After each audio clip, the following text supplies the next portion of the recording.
மாசி மாத அமாவாசை முன்னிட்டு ஊத்துக்காடு அருள்மிகு தேவி ஸ்ரீ எல்லம்மன் திருக்கோவிலில் நடைபெற்ற ஊஞ்சல் சேவையில் ஏராளமான பக்தர்கள் கலந்து கொண்டு சுவாமி தரிசனம் செய்தனர். கோவில் நகரமாம் காஞ்சிபுரத்தில் பல்வேறு அம்மன் ஆலயங்கள் புகழ்பெற்றவை. அவ்வகையில் வாலாஜாபாத் அடுத்த ஊத்துக்காடு கிராமத்தில் அமைந்துள்ளது அருள்மிகு தேவி ஸ்ரீ எல்லம்மன் திருக்கோவில்.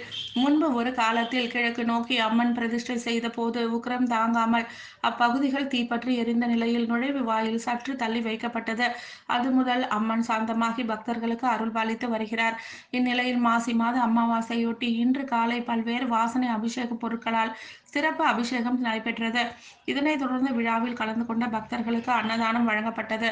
மாலை பச்சை பட்டுடுத்தி சிறப்பு மலர் அலங்காரத்தில் ராஜகோபுரம் அருகே எழுந்தருளி பம்பை மேல தாளங்கள் முழங்க கிராம வீதிகளில் வலம் வந்தார்.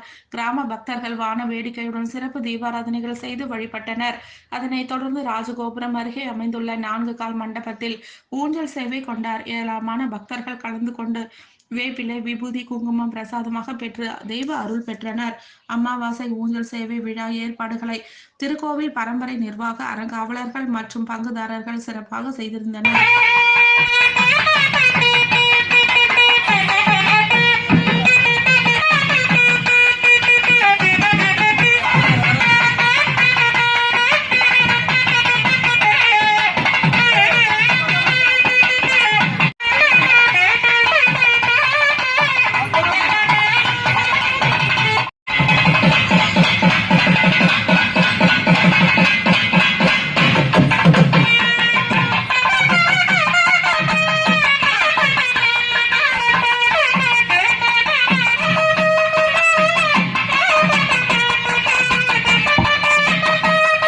Para